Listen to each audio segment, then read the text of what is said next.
하나님 내 목장이라는 표현을 1절에 했는데, 하나님의 목장이라는 것은 주인이 하나님이시라는 말씀이죠. 주인이 하나님이신데 그 목장에서 양떼를 흩어지게 하는 목자라는 말을 해요. 목자는 하나님께서 하나님의 목장을 관리하고 그 양들을 지키게 하여 세운 자들을 말하는 것으로서, 오늘 이레미야가 말하는 목자는 유다를 다스리는 왕과 그리고 그들에게 하나님의 뜻을 전하고 그들을 위하여 또 사역하는 선지자와 제사장들을 다 포함하고 있다라고 말할 수 있습니다.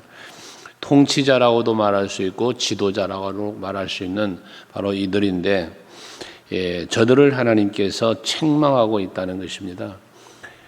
주인이 목자를 책망하는 데에는 이유가 뭐가 많겠습니까? 맡겨진 양떼를 잘 관리하지 못한 연고이기 때문에 책망을 받고 화가 있으리라라고까지 말씀하고 있단 말이죠.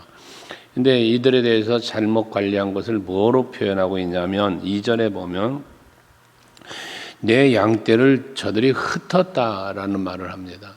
양떼를 모아야 하고 양떼를 잘 돌봐야 되는데 양떼를 흩었고 그 다음에 그것을 몰아내고 돌보지 아니었다라는 것이죠. 그럼 목자는 양떼를 모으고 돌보고 먹이고 보호해야 되는데 이것을 내몰고 그리고 쫓아버리는, 돌보지도 않는, 그랬다면 결국 무엇 때문입니까? 자기가 해야 할 일을 하지 않았다는 것이죠. 목자의 사명은 양떼를 관리하는 건데 양떼에 관심이 없었다는 거예요. 그럼 무엇에 관심이 있었을까요? 그것은 바로 우상을 섬기든 뭐 하든 자기 개인적, 즉 다시 말해 하나님이 주신 사명, 하나님이 맡겨주신 그 직분을 감당하기보다 자기의 사리 사욕에 빠져 살았던 이들의 모습을 말할 수 있다는 것입니다. 그것을 흩었다, 버렸다, 돌보지 않았다 등으로 말씀하고 있는데, 결과적인 것은 이것은 저들이 하나님 앞에 악행이었다는 것입니다. 그 악행에 대하여 하나님은 보응하시겠다라는 말씀을 하고 있습니다. 하나님은 행한 대로 갚으심에만 약속하신 부분이 많이 있는데, 이처럼 우리들에게도 마찬가지입니다. 오늘 우리들에게도 하나님이 여러분에게 주신 직분이 있습니다. 주신 사명이 있습니다. 단순히 여러분을 택하여 구원하신 거로 끝이 아니라는 거죠. 예수께서 십자가를 지시기까지 하면서 여러분들의 죄를 사하시고 그리고 여러분들을 택하여 하나님의 자녀 삼으시면은 그거로 끝이 아니라는 거예요. 거기 다음에 무엇을 하나님은 요구하신가? 창조의 목적, 구원의 목적만 놓고 보더라도 하나님께 찬송과 영광을 돌리게 하시기 위함이라는 말씀을 합니다. 이건 결국 뭐 하는 겁니까? 하나님 앞에 그래서 찬송하고 그것만 말하는 게 아니라 하나님이 기뻐하실 만한 삶을 말하는데, 그게 곧 뭐예요? 하나님의 뜻을 찾고 그 뜻에 합당하게 사는 것이죠.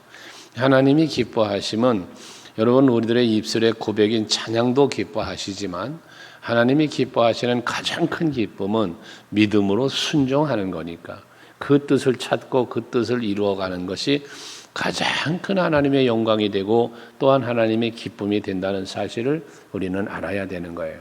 근데 지금 이 목자들은 뭐 했어요? 하나님의 마음을 헤아리지 않아요. 하나님의 뜻을 헤아리지 않아요. 그리고 자기 멋대로 통치했고 지도자의 길을 걸어갔다는 것이거든요. 그러니까 하나님께서 이어진 3절 이하의 말씀은 저들에게 내 양떼를 내 목장을 맡길 수가 없는 거예요. 저들에게 이제 보응을 하시면서 이제 하나님이 친히 하실 일은 뭐냐? 다른 목자를 보내야 돼. 그래서 3절 이하에 보면 내가 내 양떼에 남은 것을 그 몰려갔던 모든 지방에서 모아 다시 그 우리로 돌아오게 하리니 라고 해. 이제 하나님이 친히 백성들을, 이 양떼를 하나님이 친히 목자한테 맡겨봤더니 목자가 관리를 잘 못하는 거예요. 흩어내고 몰아내고 관리를 돌보질 않으니까 이제 하나님이 친히 저들을 돌보시겠다는 거예요. 그러면서 거기에 뭐라고 하느냐? 양떼에 남은 것이다 라는 표현을 했습니다. 남은 것. 이사야 선지자의 신앙, 이사야서의 신학 사상에는 남은 자 사상이라는 신학적 표현을 하는 게 있어요. 그게 뭐냐면 남아있는 자에 대한 구원을 말하는 거거든요. 예수께서 말씀하신 끝까지 견디는 자가 구원을 얻으리라는 말씀과 연결되어 해석할 수 있는 부분들인데, 여러분, 우리가 아무리 목자가, 지도자가, 통치자가 어떠했다 할지라도 내가 개인적으로 하나님을 바라고 하나님만 생각하며 산다면 그 사람은 남은 자 속에 들어갈 수 있고, 바로 그 사람은 하나님의 구원의 은혜를 누리는 성도가 될 수 있음을 말하는 거예요. 어쨌든 하나님은 남아있는 자들을 다시 불러 모아서 그리고 그 우리로 돌아오게 한다. 그 우리가 어디입니까? 예루살렘이죠. 하나님의 약속의 땅, 하나님의 은혜가 있는 땅, 하나님이 복 주시는 땅, 그게 가나안 땅 아니었습니까? 다시 이곳으로 돌아오게 하신다는 거예요. 이게 포로의 귀환을 예언하시는 것이기도 하죠. 그래서 그들을 다시 생육하고 번성하게 할 것이라는 말씀을 합니다. 하나님은 심판하실 때 보면 심판으로 끝내시질 않아요. 창세기 6장에서 홍수 심판이 시작되자는 노아의, 우리 주일 오후에 지금 이제 구속사적 창세기를 묵상하고 있는데, 노아와 방주에 대한 이야기를 같이 우리가 나눴지만, 하나님 심판을 하시지만 심판으로 끝나는 하나님이 아니다 그 말이에요. 홍수로 심판하신 후에 창세기 9장 1절에 보면 이제는 살아남은 건 노아와 그 가족밖에 없어요. 하지만 그걸 통해서 하나님은 다시 복을 주시는데, 창세기 1장 18절에서 주셨던 그 아담과 하와에게 주셨던 그 복을 다시 노아에게 똑같이 주시는 거예요. 그게 생육하고 번성하고 땅에 충만하라 라는 은혜죠. 복이죠. 그게 완전히 멸절시키면 그거로 멸절시키는 거 끝나지 않은 거 다시 회복시키시는 하나님의 은혜를 말씀하고 있는 겁니다. 이스라엘 백성들이 이 애굽으로 야곱과 그 자식들이, 요셉이 팔려가면서 전부 내려가게 되잖아요. 그 고센 땅에 내려가서 이방 나라로 간 거예요. 가뭄이 흑심해서 살 수 없어서 내려간 거예요. 하지만 거기서 끝이 아니었지 않습니까? 거기 출애굽기 또 말씀해 보면 1장 7절 말씀에서 그들이 어떻게 돼요? 거기서 번성했다는 거예요. 비록 애굽으로 내려간 그러한 저들이 됐지만 거기서 번성하는 또 민족을 이루게 하시고, 그리고 때가 되니까 하나님께서 그들을 모세를 통하여 이끌어내시는, 그래 결국 궁극적으로 가나안으로 이끌어 가시는 걸 보여주셨지 않았습니까? 이것처럼 우리 오늘날 우리는 그리스도 예수를 통하여 구원받은 성도들을 많게 하셔서, 그게 아브라함에게 약속하신 하늘의 무별처럼 땅의 티끌처럼 후손이 번성하리라고 말씀하신 그 후손의 번성이 결국 예수 그리스도를 통한 구원받는 성도를 의미한다라고 말씀드린 바 있죠. 그런 번성을 하나님은 또 이루신다는 거예요. 심판할 자 심판하시고 멸할 자를 멸하시지만, 그럼에도 불구하고 남은 자들을 통하여 하나님은 다시 회복시키시고 이 모든 것을 이루신다는 겁니다. 그래서 그들을 우리로 돌아오게 하셔서 거기서 생육하고 번성하게 해줄 것이다라는 말씀을 하는 겁니다. 그러면서 4절에는 내가 그들을 기르는 목자들을 그들 위에 세우리니라고 해서 이 다른 목자를 세우는 걸 말씀하는 거죠. 하나님의 목장에서 그 잘못한 목자들은 다 하나님이 보응하여, 그들의 악행을 보응하여 멸하시지만, 재앙을 내리실 거지만, 그러나 하나님이 다른 목자들을 이제 세운다는 말씀을 하시는 거거든요. 그들을 세우는데 그들이 다시는 두려워하거나 놀라거나 잃어버리지 아니하리라. 이 다시는이라는 말씀을 하셔서 이제는 하나님께 다시 회복되어지는 이 무리는 다시는 버림받거나 다시는 내쫓기거나 돌보지 않는 그런 목자가 아니라 영원토록 저들을 지키고 보호하는 목자를 하나님께서는 세우시겠다는 말씀을 하는 겁니다. 이건 궁극적으로 물론 이스라엘이 포로에서 귀환하여 다시 회복이 되는 걸 말씀하지만, 궁극적으로는 예수 그리스도 메시아를 통한 완전한 구원을 말씀하고 예언하고 있는 말씀이기도 하죠. 이 메시아 예언이다라고 말하는 거예요. 이제 오늘 이 약속의 은혜가 우리들에게 임한 거 아닙니까? 그래서 그리스도 예수를 통한 구원의 은혜를 우리는 받은 자들이고 다시는 하나님 앞에 버림받거나 그러지 않고 이제 은혜 안에서 구원을 이루어 영원한 하나님의 나라를 이루기까지 하나님은 우리를 보호하고 인도하시는데 그게 구원자 메시아 예수로 오셨고 또 우리를 인치시며 보호하며 영원토록 다시는 버려지지 않도록 성령이 우리를 이끌고 가시는 그러한 시대에 우리는 지금 살고 있다는 것입니다. 그래서 이제 우리는 그 은혜 안에 살고 있기에 영원토록 하나님께 감사하고 기뻐하며 살아가는 여러분들이 되셔야 할 것입니다. 5절에는 또 보라 내가 뭐가 때가 이르니라는 말씀을 해요. 이 때가 이른다는 말씀을 오늘 여기 23장에서 본 본문에 3번이나 보라는 말씀을 3번을 반복하고 있는데 이 보라는 거 무엇을 보라는 겁니까? 하나님이 일하시는 걸 보라는 거예요. 하나님이 행하시는 그 은혜를 한번 보라는 거거든요. 그런데 첫 번째 보라고 말씀하신 것은 앞에서 2절에서 보라 내가 너희의 악행을 때문에 너희에게 보응하리라. 보응하는 때가 올 것이다 라는 이 보응을 보라는 말씀을 하시고 오늘 여기 5절에 보면 때가 또 이른다는 거예요. 이 때는 무슨 때입니까? 여기서 말하는 때는 두 가지 때를 말한다고 볼 수 있는데 하나의 때는 다 예수인데요. 초림의 예수와 재림의 예수를 말씀하고 있는 거예요. 우리는 이 초림 예수로 인하여 우리의 구원을 은총을 받은 거잖아요. 이제 재림의 때가 또 와요. 이 때는 영원한 하나님의 나라의 입성으로 우리는 이루어지게 되는 것인데 이 때가 되어서 오시는 예수 메시아를 초림과 재림을 말씀한다고 했는데 거기에 보면 내가 다윗에게 한 의로운 가지를 일으킬 것이다 라고 말해요. 다윗에게서 한 의로운 가지를 일으키신다 라고 말씀을 했는데 이 다윗의 가지에서 한 의로운 가지를 이끌어내심에 대해서 이사야 선지자는 이사야 11장 1절에서 이새의 줄기에서 한 싹이 나서라는 표현으로 했어요. 결국 이새의 줄기에서 한 싹이 난다. 거기는 뭐 다윗을 이야기한 거죠. 이사야 선지자가 다윗을 이야기하는데 그건 다윗의 이야기가 아니라 다윗의 후손으로 메시아 예수가 태어나실 것을 말씀하는 거예요. 여기도 이 의로운 가지를 일으킨다라고 할 때 여기 메시아 예수와 오심을 예언하는 것이죠. 그래서 마태복음 1장 1절 말씀에 보면 아브라함과 다윗의 자손 예수 그리스도의 세계라 예수님의 족보를 말씀하는데 출생을 말하는데 그 두 인물을 들어 말하고 있어요. 아브라함과 다윗의 자손이라고. 이거는 바로 아브라함과의 언약의 후손이 예수 그리스도로 오는 거요. 다윗과의 언약의 후손으로 예수가 오심을 말씀하고 있는 건데 이 두 가지 아브라함과 다윗의 언약의 의미가 뭐냐 하면 아까도 말한 것처럼 아브라함과의 언약은 번성의 언약이에요. 많은 무리가 구원받게 될 것을 말하는 거고요. 이 다윗의 후손이라는 것은 다윗에게 하나님께서 다윗에게 하신 언약은 무슨 언약이었습니까? 영원한 왕권에 대한 언약이잖아요. 그 영원한 왕은 예수인 거예요.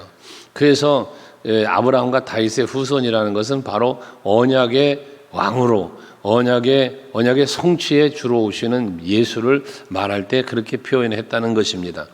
그래서 이렇게 의로운 한 가지가 하나님께서로부터 오셔서 메시아로 올 텐데 그가 뭐해 왕이 되어라는 잖아요. 왕이 되어 이 하나님이 택한 백성들을 다스리고 이 세상을 심판도 하시고 할 수 있는 이러한 왕권을 가지고 오시는 예수를 말하는 것입니다. 근데 그 왕이 되어서 그 다음 뭐라고 하냐 지혜롭게 다스리며 라고 말해요. 지혜롭게 다스리고 세상에서 정의와 공의를 행할 것이다 말씀을 했는데 여기 지혜롭게 다스린다라는 이 지혜롭다라는 이 말의 의미는 승리한다라는 단어의 뜻이에요. 승리한다, 형통한다 이런 단어의 의미를 갖고 있어요. 지혜롭다라는 의미는 이 소피아나 이런 의미가 아니고 이 승리와 형통을 말하는 원어적 단어를 가지고 있다고 말이에요. 그러니까 예수님은 왕으로 오셔서 무엇하신다? 승리하신다. 뭘 승리합니까? 세상을 이기셨다고 요한복음 16절 말하잖아요. 내가 세상을 이겼노라. 그러니까 너희는 두려워하지 말라는 거예요. 세상을 이기셨다. 그 세상을 이긴 건 결국 뭐 한 겁니까? 죄의 권세, 악의 권세, 모든 사망의 권세를 다 이기신 예수를 말하는 것이죠. 이게 바로 지혜롭게 다스리신다는 거예요. 또 형통하게 하신다 해서 하나님의 나라에 이르는 길을 가로막고 우리 택한 백성들이 멸망당하지 않도록 다 보호하며 이끌어 가심을 말씀하는 것이죠. 그래서 그 다스림은 정의와 공의로 다스리셔서 악은 멸하고 선은 이루어 가시는 이러한 예수님의 행보를, 사역을 말씀하고 있다는 것입니다. 그로 인하여 임하는 것이 무엇이냐? 보면 6절에 그날 또 그의 날에라고 말하는데, 여기 그의 날에는 바로 이 재림의 날을 의미한다고 볼 수 있고요. 부활의 날 뭐 다 말할 수 있어요. 예수님의 날에 유다는 구원을 받겠고 이스라엘은 평안히 살 것이며 그의 이름은 여호와 우리의 공이라 일컬음을 받을 것이다 해서 예수께서 이루시는 하시는 그 행위를 통한 우리에게 임하는 은혜가 뭐냐?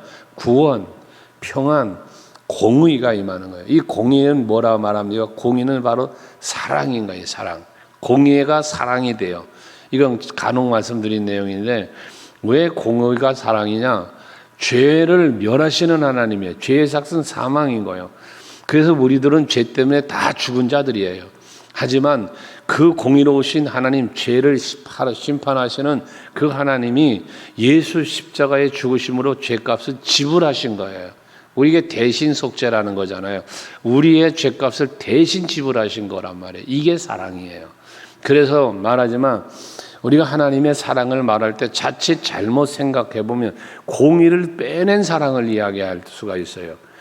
하나님의 공의로우심이 빠진 사랑은 가치가 없는 거예요. 하나님의 공의로우심이 분명하게 있음에 그 공의로움을 지키시기 위하여 대신 사랑을 베푸셔서 십자가로 우리의 죄값을 지불하시고 사망에서 생명으로 옮겨주신, 이게 하나님의 사랑이고 은혜란 말이에요. 우리가 이걸 잊지 말아야 돼요. 그래서 우리가 하나님의 사랑을 생각할 때는 그 공의로우심 속에 나에게 주신 사랑이기 때문에 그 사랑이 값진 거예요. 이게 생명과 직결되는 거니까. 그래야 더 감사가 있고 그 십자가 은혜 앞에 우리가 더 겸손히 무릎을 꿇을 수 있게 되는 것이단 말이죠. 이렇게 그의 날, 여기 때가 이른다라는 표현으로 해서 말씀을 하셨는데, 이런 은혜를 우리가 잊게 된다는 것이거든요. 그래서 7절도 그러므로 보라 또 말씀하여, 또 보라 날이 이르리니라고 말하죠. 또 날이 이르러요. 그 날은 그들이 다시는 이스라엘 자손을 애굽 땅에서 인도하여 내신 여호와의 사심으로 맹세하지 않고 이스라엘 집 자손을 북쪽 땅 그 모든 쫓겨났던 나라에 인도하여 내신 여호와의 사심으로 맹세할 것이며 그들이 자기 땅에 살리라라는 말씀을 했어요. 이건 앞부분에도 있었던 내용이에요. 이 부분은 뭐냐 하면 출애굽을 할 때 애굽에서 출애굽을 이루어 내셨던 하나님, 모세를 통하여 그 놀라운 기적을 이루시면서 이끌어내셨던 하나님으로 언약이 아니라 이제는 뭐한다?